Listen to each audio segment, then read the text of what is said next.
Is your debt causing you sleepless nights? Knock your debt out with Debt KO. And your debt won't be the only thing keeping you up at night. Debt KO, free impartial advice on all your debt.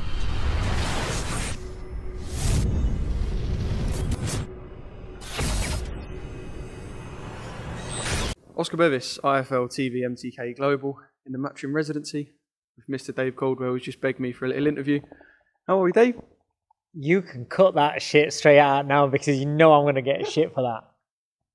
So Dave said to me that he gets shit because people think he calls for interviews, Shock Horror, Boxing Channel, ask to interview, Boxing Trainer, but he is missing I'm a Celeb, so we're going to keep it brief. We're not. You shouldn't say this stuff, Dave. This is content, you know. I've literally just said to him, I'm amazed how there's people out there that think that it works by we go up to these guys and say, can I have an interview, please? Can I have a job on Sky, please? But it doesn't. I'm sat eating my dinner, it comes and sits at my table while I'm having my third chicken breast and asks me for an interview. So here we are. And yes, I'm missing I'm a Celeb. And that is how it works. Lerrone Richards is in the bubble, obviously announced his signing with Matchroom last week, done a little press conference, and there was that original excitement, but I suppose down to business. He will be in bigger fights, he will be in tougher fights, but yeah, he's got an awkward German. Yeah, it's just, listen, it's just a case of him getting out before Christmas and getting a fight this year. He's desperate to fight. He had a newborn son. He's been away from, he didn't see his son for 10 weeks because we were preparing for a WBC silver title fight. That never materialised. Obviously, he's moved promotional companies now. So the first thing was, Ed, when can you get him out? Just get him a little run out. Because it was all supposed to kick off and start in the new year. So this is an extra fight that Eddie's found for us, and yeah, so it's nice to have him out and he can get a run out before Christmas, shake off some cobwebs. Awkward German, not the best, you know what I mean? But literally 2 days' notice with this opponent, so it's what you can get, do you know what I mean? Yeah, because obviously normally the first one under a promotional banner is going to be, I don't know, someone you can highlight, real KO or whatever. So even if it's not the prettiest thing, I mean, does it even matter? As long as Lerrone wins, people know this isn't the be-all and end-all of his career. It's all about the domestic European world stuff in the future. Yeah, he hasn't given up his British and Commonwealth title fight to fight an 8-rounder against a German. That's not true.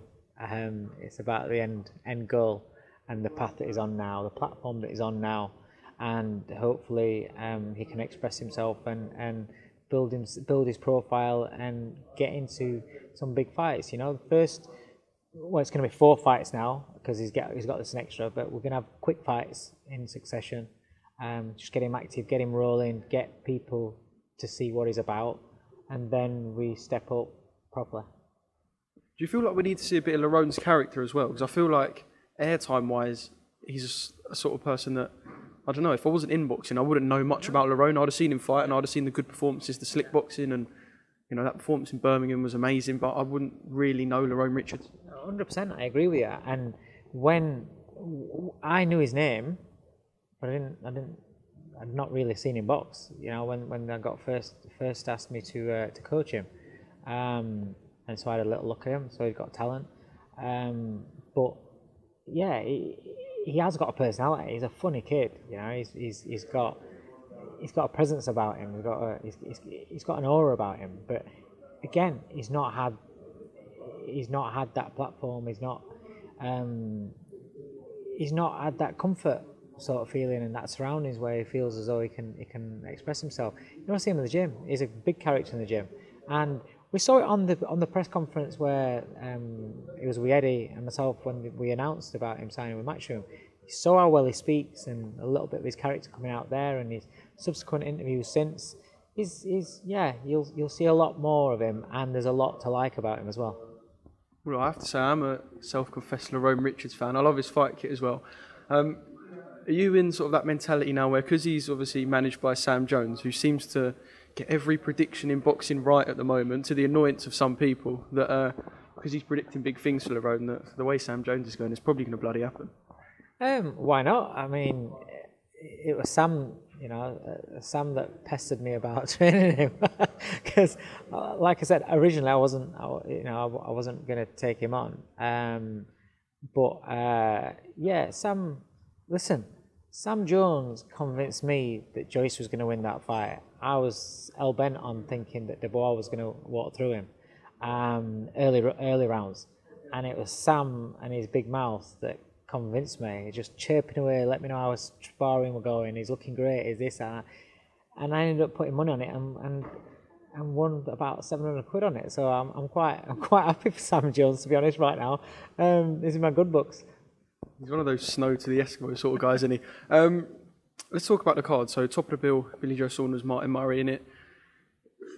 It's part of that, I suppose, mix of potentially next year, obviously fingers crossed if things go well for Callum Smith in Texas. There's so many Brits around super middleweight. We could be, like we're doing now with the heavyweights, we could be the home of the super middleweight, fingers crossed. Yeah, fingers crossed, hope so. Billy's got to get past Martin Murray.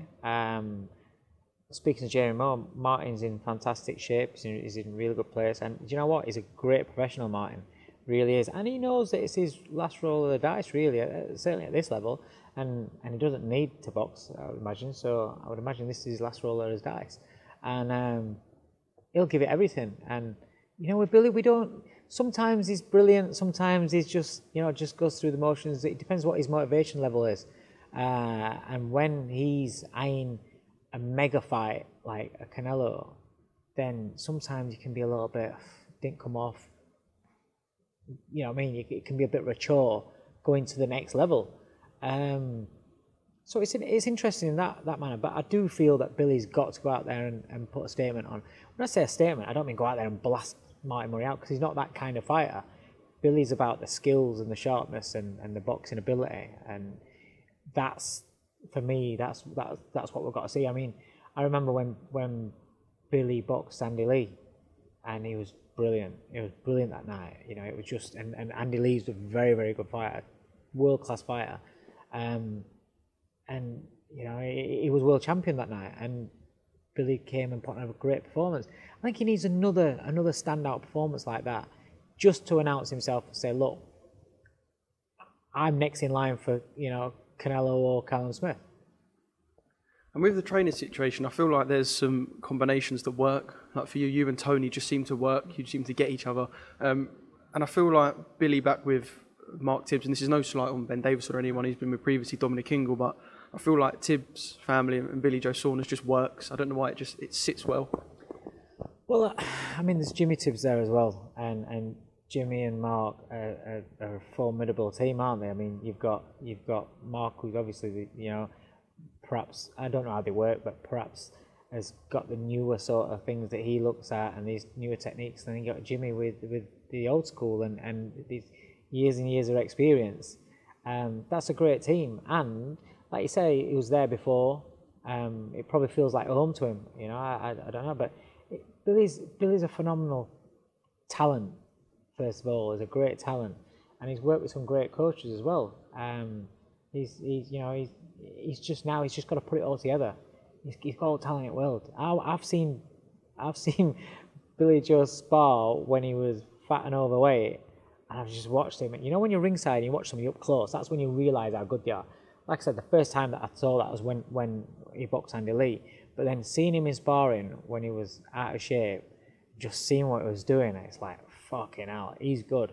So a fit, motivated, and 100% in tune Billy Joe Saunders, I'll give a chance against anybody in the world, and that includes like your Canelos. But he's got to be consistent. He's got to be that man on that night. Have you done a Canelo Callum Smith prediction on IFL? Because I feel like I see you on there a lot, and I watch loads of videos, but there's so much content at the moment that I actually can't remember. I get asked to come on a lot. Because you asked to come on a lot, yeah. I can imagine you'd have visualised as a coach how Callum Smith and Canelo would play. How do you see that playing out, Dave? Obviously, Callum's got the physical attributes, and he's a very, very good fighter, and he can fight on the inside as well. But I just feel as though I think Canelo's just at a different level, and he's experienced at that next level, you know, right at the top.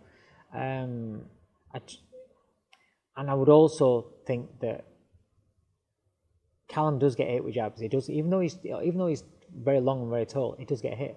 You know, he likes to fight, or he likes to be in that range. So that would be my worry, is that he would be there to be a hit, and also he's got a lot of body to aim at, and you know, Canelo loves to go target that body, and he'll go mid-flow from head to body, body to head. I just feel that it's difficult to say, because I've not seen Callum fight at that top level, and what he's done so far looks fantastic, looks great, and like I said, he's got the ability, you know, he's got all the tools. But when you're talking about your Canelos, when you're talking about your Mayweathers, your elite fighters, you know what I mean? I'm not talking about your world champions, I'm talking about your elite fighters that have been at the top. You look at the roster, you look at the names that have beaten all the way through. That counts for something. There's a reason why they're there. They've got that little bit extra, something special, do you know what I mean? And you can be a great champion in your own right, but when you're going against people at that level, I feel that Callum's got to show me something that I haven't seen before to win the fight. I think if it's from what I've seen so far of both men, and that's all I can go on, because I don't know what they're working on in the gym, I don't know how he's looking. So you get criticised because you say, oh, you don't think that one man's gonna win, so you know, people get offended by that. But we don't see what goes off. We don't see how they're preparing, what the game plan is, how they've improved. So all we go on is how they've looked against other people, and so for that, I think that Canelo is a favourite. Picking this back up with Dave Coldwell, full memory card, deleted a few of your good friends to get some more information out here. Mr. Eddie Hearn being one of them. Saturday's event. So Dubois, Joyce, whatever. You sort of done a reaction with Razza and, you know, said some things about the fight and whatnot. But since then, we've sort of understood the extent of Daniel Dubois' injuries. Just your thoughts on the last couple of days, and the days after, I suppose. It's a difficult one, because I said in my previous interview, everybody got a different pain threshold, first of all, and when you hit that limit, you hit that limit. Some people can take more than others. You know, the problem is what you're getting with a lot of fighters is that they wouldn't do that. So they're judging it on themselves. Normal people that have never stepped into a boxing ring, they won't do that, because they're like, fuck that, I'm not getting it in those. That's their level of pain threshold, and because it takes something to actually get in there in the first place. So when you're just getting hit with these little jabs would hurt normal people and make them think, fuck that, I'm getting out of the ring, eyes streaming, eyes watering, and that's it. But the fighters are just taking that. Now that's an element, but then they get hit with a big right hand. They take it. A normal person would be like, fuck that, or they'd be knocked out or whatever. They're not conditioned to that, and mentally they can't cope with that. So as these fighters are saying, well, they wouldn't take a knee. You know, it's one thing going down or whatever, but they wouldn't take a knee. But that's them, and until then, that situation, that's how they feel. But it's like, fighters break their hands and carry on. That's fucking painful. You break your hand, and that's painful. You're carrying on going. That's bad. Fighters break their nose, carry on going. It's tough, and it's a painful job that they do. It's a painful life that they live. Sparring, they're getting hit, they're getting hurt. You know, damaged ribs. You know, fighters no fighter goes in 100%. It's very rare that a fighter goes in 100% with any niggles. Some fighters have had cracked ribs and gone into a fight, you know, because they have to, because they feel they can't postpone the fight, this, might not get another shot or whatever. Once they're in there, fight down, they get on with it. Like I said, different people have different pain thresholds. Now, the problem is after the event, you can turn around and say, I broke my hand. And people, oh, but nobody seems to give a shit if you broke your hand. And they say, well, should have carried on. And I'm talking about fans as well. Oh, he's making excuses, or blah, blah, blah. Now, his fractures his orbital bone, which we found out afterwards.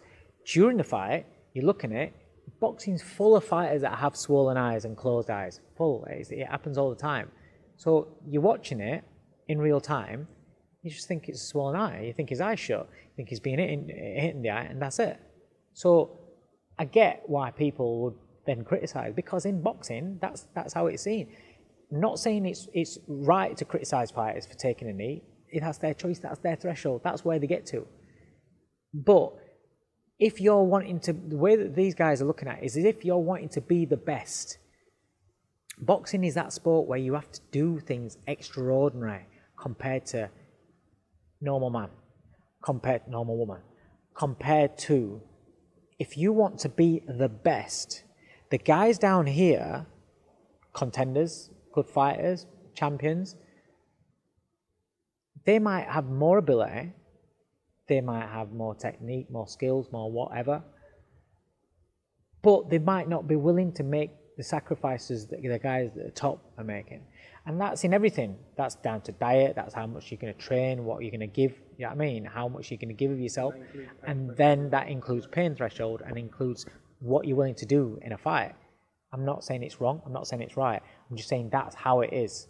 And so when the reason why it was so shocking is because Dubois has been built to be the next, well, I'm going to say it because he's been Frank Warren's AJ. That's how he's been building him. So when he's been building him like that, and he's a beast, an absolute beast, going in there, kicking shit out of everybody he fights, then you see him losing the manner he did, then people then are going to go, it's a swing in it. Then people then go, whoa, hang on a minute, he's supposed to, what? He's took a knee. So that's why I understand why that's happened. Is it right? No, it's not right. But that's how people are judged. If you're judged against if you want to be the best, you're judged against the best.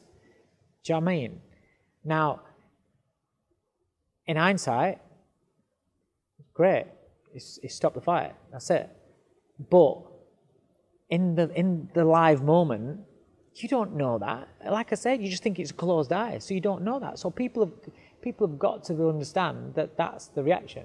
Now, the other thing is, I'm going to say, and it's my opinion, and I'll get slated for it, but when Kell Brook had his eye socket gone against Golovkin, he came back. He got pulled out by his corner, right? So he didn't quit. He came back. He fought Errol Spence. In that fight, at some point, his other eye socket went.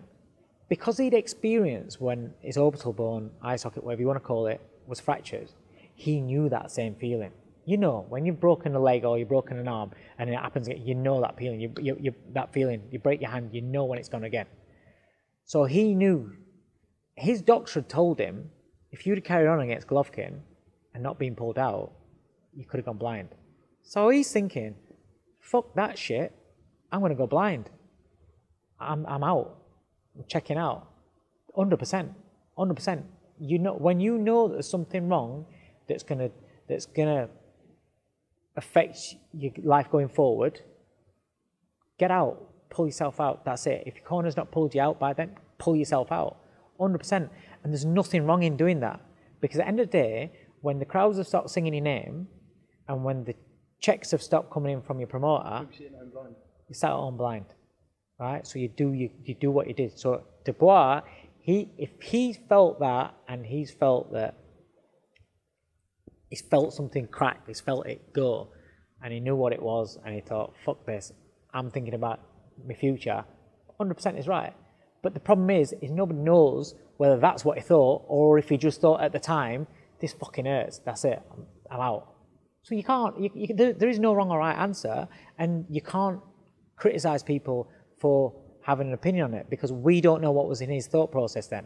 Because it's very rare that a fighter knows straight away, oh, I fractured my eye socket, or, you know what I mean, whatever, do you know what I mean? When there's a very small minority, but a small percentage of fighters that will go to the absolute ends. I'm talking about Arthur Abraham's jaw hanging off and carrying on. Do you remember that? That's some crazy fucking shit, that is. And I wouldn't ever want any of my fighters to do that. You know? And if I was in the corner, I'd pull them out for that. Fuck that. But he was willing to do that. And so there are different levels that people are willing to go to. And like I said, that's a very minuscule percentage. This don't mean that Dubois can't come back again. But what's got to happen is that people have got to accept that he, in hindsight, he did the best thing, because he's probably saved his career. He's pulled himself out, took that decision himself. That's a brave decision in itself, because you know the shit you're going to get, especially in this day and age. So it like I said, it's a case of, did he just feel it as though it's painful? This is painful, and it gets to your pain threshold where you've had enough pain. You think, fucking, every time I'm getting out of this, I can't take it no more. That's it, I'm out. Or did he feel it pop and then know in his mind, as he's going on, thinking, this ain't right, something not right here, I need to get out of here. He knows that. So he has to be at peace with that, and fuck everybody else, fuck us, what we think. It don't matter what we think. As long as he knows the reason why he took that knee, he deals with that going forward. It doesn't matter what anybody else's opinion is, because we don't know, we weren't in his mind. Do you understand? So other fighters have took a knee before when they just thought, fuck it, I can't take any more. They've still gone on to have great careers. But it's how you cope with that after it. But the problem is, the first time that you do it is the hardest, and it's easier after that. Is it because it's a label that sticks as well? Like, I don't think you'll ever be able to normalise quitting, as I know it sounds always like a harsh word. But so this is the thing, right? When people say, oh, did he quit? Did he? Well, the problem is not the word, it's the stigma that's attached to it. To quit is to give up. To give up is to make a choice to stop. Did he choose to stop? Yeah, he chose to stop. So you can't have one way out of the other. So yeah, he did quit, but in hindsight, he's justified in quitting. Because like I said, when it's all said and done, and you're not in the news anymore, and you're not, you ain't got a high profile anymore, and nothing's happening, have you got your eyesight? Great. It's like these fighters that have wars all the time, and it's great for us to watch, and we fucking love it. We love it. They go down as legends, and in that moment, everybody's loving them. Everybody's talking about it. 5 years down the line, nobody's ringing them to see how they are. Nobody's checking in on them. Nobody gives a shit. And are they blowing bubbles? Why? Because they wanted to do it for the fans. If they wanted to do it for themselves because they love to have that tear up, great. But if it's because they want to be known as an entertaining fighter for everybody else, oh, we pay us money, we need to be entertained. Fair enough, I get that. But are you willing to suffer consequences after? It's difficult because of sport we're in, because of what it is, because of what boxing is. It's difficult. But like I said, there's a stigma attached to the word quit. But did he quit? Yes, he did quit, because he chose. He made that choice. Joe Joyce, now, it's weird for him because perhaps he hasn't got the credit he deserves. And do you know, he is getting credit, let's be honest, he is getting credit, but perhaps not getting the credit he deserves because things are being overshadowed by the backlash for Daniel, I suppose. But yeah, Alexander Usyk is the name thrown in, so talk to me a little bit more about Joyce's performance. I know you've already spoken about it a bit, but about Joyce's performance and Usyk next. I mean, he has weaknesses, Usyk, that could perhaps be Joyce's strengths. They fought in the amateurs. There's a little bit there to build. Yeah, you want to see that? I've seen it on YouTube, yeah. What do you think to that? Usyk's do you know what? I think Usyk's a lot tougher man than people give him credit for. Like, he's just going to go up to heavyweight and get blasted out by someone big. That is the sort of fight that makes you think otherwise. Do you know what impressed me in that fight with Usyk and Joyce was that Usyk ended up pushing Joe Joyce back, and he beat him up. And originally, first few rounds, he's boxing and being sharp and being hard to it as what he is, but then he ended up putting Joe on the back foot. Usyk at heavyweight, the problem is the two fights that I've seen of Usyk at heavyweight, there's not as much going off as what there was when he was a cruiserweight. And if he's not got that speed and everything, all the attributes that he had at cruiserweight, if that's been taken away by the extra weight he's put on, then that takes it away from him, which makes it harder for him to beat the big guys and to beat somebody that's relentless like Joe. That's a good fight. It's a fight that I would like to see in the heavyweight division. Again, I'd be intrigued to see how much different is Usyk at heavyweight. That's a good comparison because you can compare to what it was like with him in the amateurs, you know. But Joe boxed brilliant the other night. It's funny because when you're watching him first couple of times, you're thinking, fucking hell, you're looking at his legs and where he's throwing, you think, he's got no balance, or he doesn't do things conventionally, so you think straight away, that can't be right. But it's so effective. He couldn't miss Dubois with that jab. That left hand was wicked. It was really, really good. And not just that, he was taking his head offline all the time, so Dubois was missing his shots. And the shots that he was taking, he was landing these right hands, and Joe was just taking them and carrying on. He's got an unbelievable chin, and he's unbelievably tough, and he's relentless. Him against anybody is an exciting fight because you just don't know. You think, okay, now if he can take their shots, then you know what heavyweights are like. They get tired, don't they? So he's an exciting addition to the bigger fights in the division. And those big fights have to happen now at 35 years old. Got to. He's if the fight is there on the table now for Usyk, yes, take it.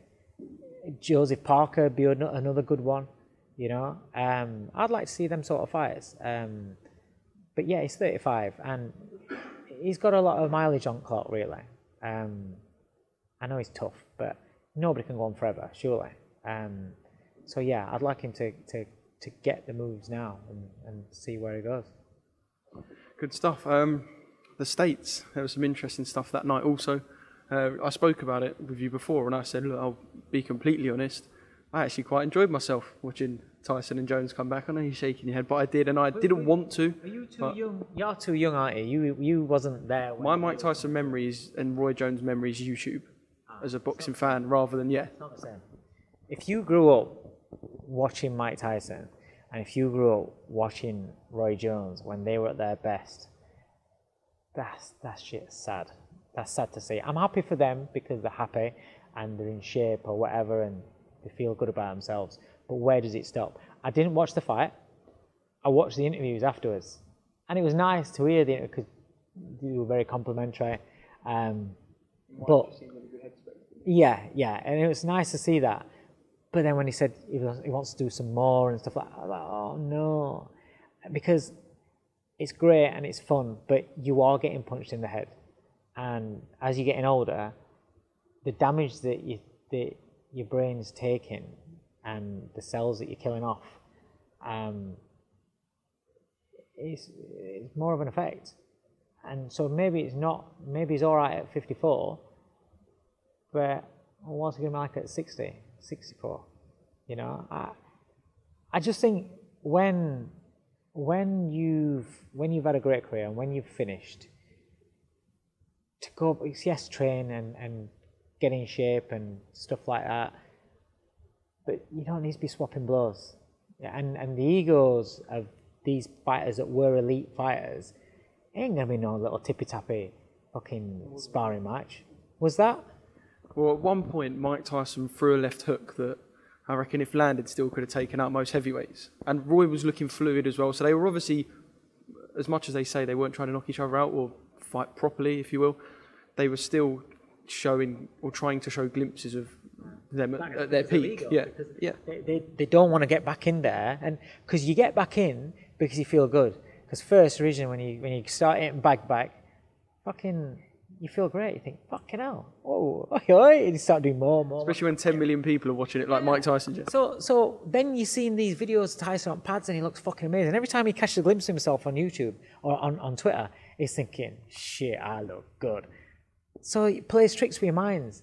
But then you get in there and you're getting hit in the face and getting hit in the head, and it's different when you hit that age. Part of the time, don't fuck about, and you're playing Russian roulette, and I don't like to see it. Like I said, I don't know. I can say I didn't watch it, and I always said I knew that I weren't going to watch it because I never watched the ends of Tyson's career. I never watched the ends of after Glenn Johnson.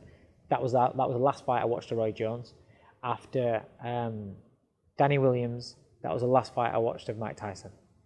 Anything beyond that, I don't watch. I don't want to see. I've seen pictures. I've seen pictures of him being. Do you know what was it? I can't remember. Was it Tyson against McBride after Danny Williams? Yeah. I seen the picture of Tyson sat on floor after McBride being. Fuck, do you know how bad that is when you've watched Mike Tyson coming through, and that's the end of it. That's the end of his career. And I saw pictures of that. Never watched it, but. Same thing with Roy Jones. When, Roy Jones was his best, he was fucking amazing.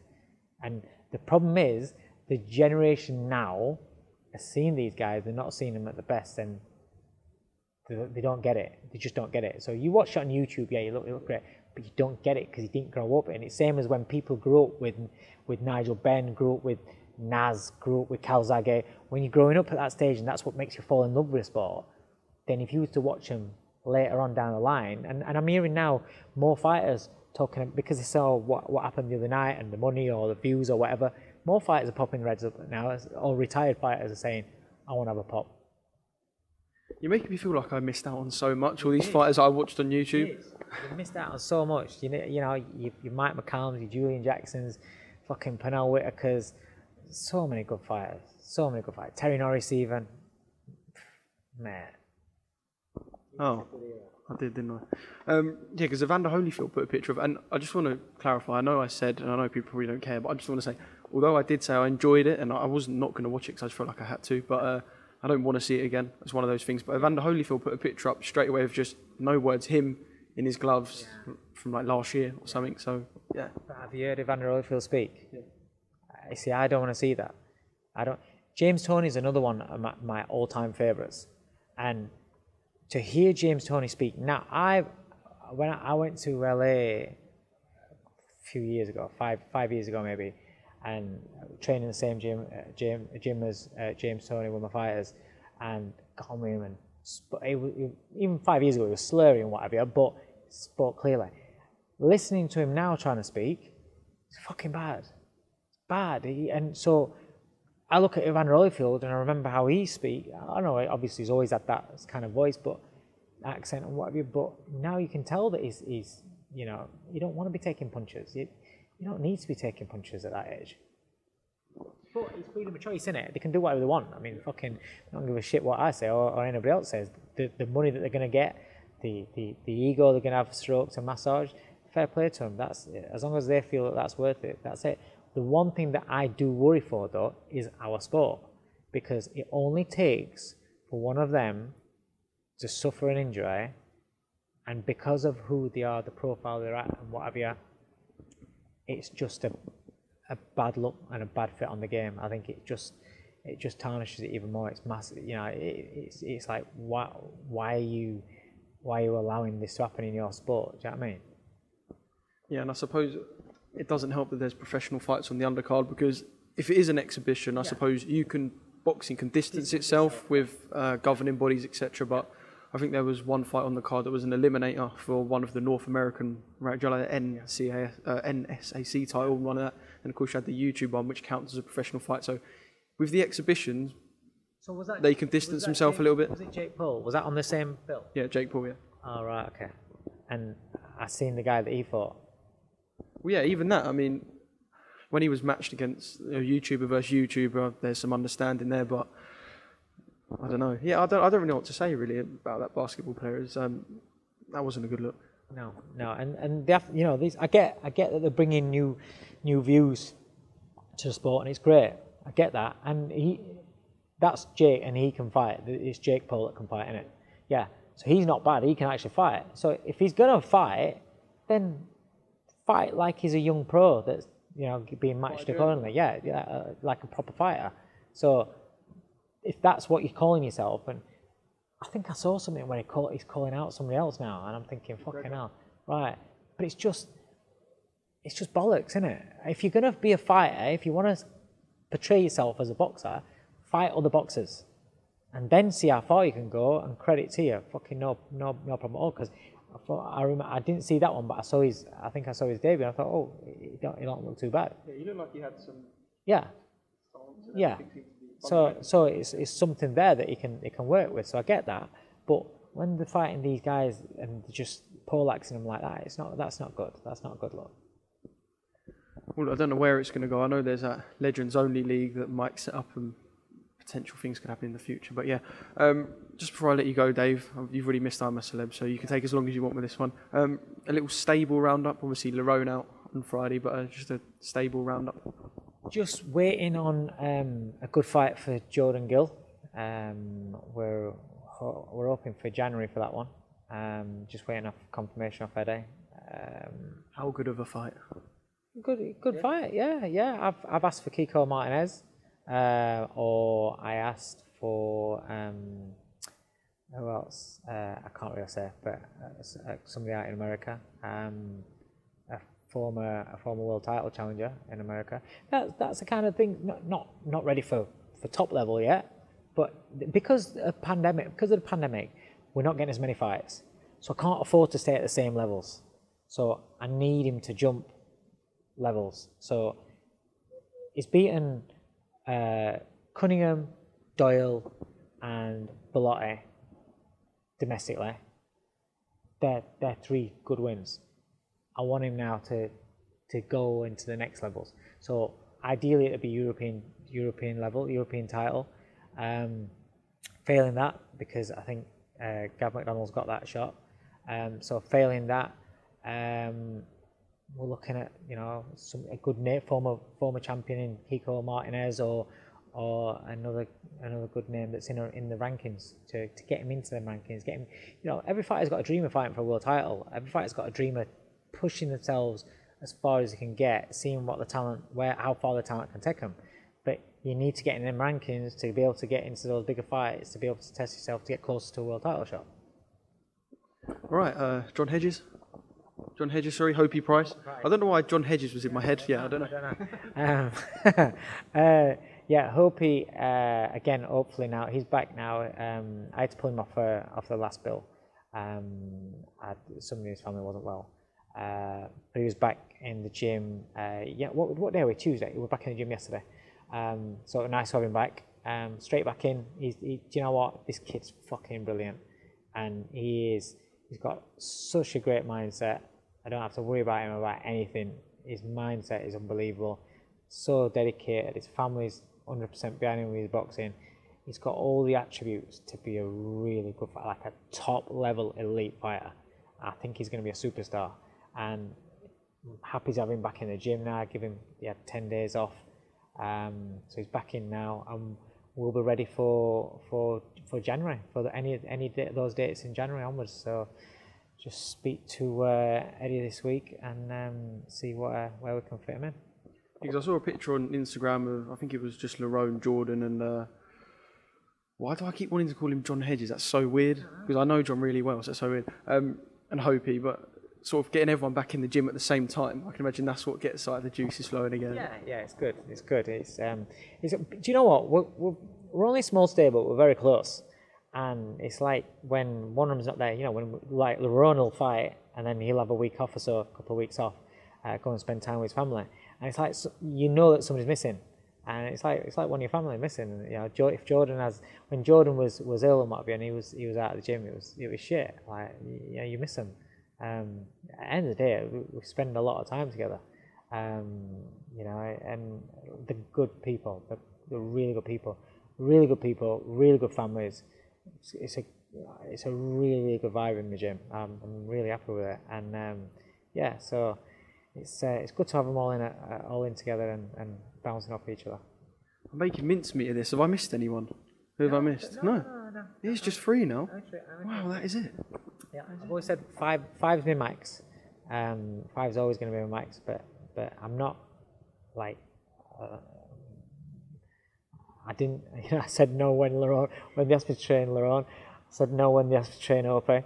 And Jordan had to train because I felt sorry for him for what were going off in his career. So I'm not really bothered if anyone comes or not. To be honest, I'm happy with what I've got. Same as with the rest of the guys that I've had. It was Bellew's fault. Bellew got me back into coaching fighters, and it was just me and him for a good while, a good stretch, and then I started coming along. Well, anyone who needs a coach, get on to Dave, and if he says no, don't take it as the final answer. Sweet, Dave. It was about 40 minutes in the bank. Cheers, mate. Cheers, mate. That's 40 minutes. I'm a celeb all done. Quarter past, what is it? 10:15? What? Yeah, mate, I've got to go and put this, edit this, render it, and put it out. So yeah, this is what you do. This is what you live for. It's where you get your juices flowing, isn't it? You're in the bubble, mate. Fucking, this is a big thing. Yeah. This is good shit. This is. I feel like this is the sort of thing where, a bit like with me and Dan were talking about it earlier, Dan Bernard from Matchroom, like talking about going back to the football. We don't want to do that, but you want to be there to say you were part of history. But this, you say you're part of history, and you want to do it as well because it's so good. Yeah, it is. It's good. Gyms are, we've got all facilities for the gyms, so either your fighter or myself can train. You've got a games room that's got everything. Table tennis, fucking cinema room. They've got everything set up real good. It's good. Is your debt causing you sleepless nights? Knock your debt out with Debt KO. And your debt won't be the only thing keeping you up at night. Debt KO, free impartial advice on all your debt.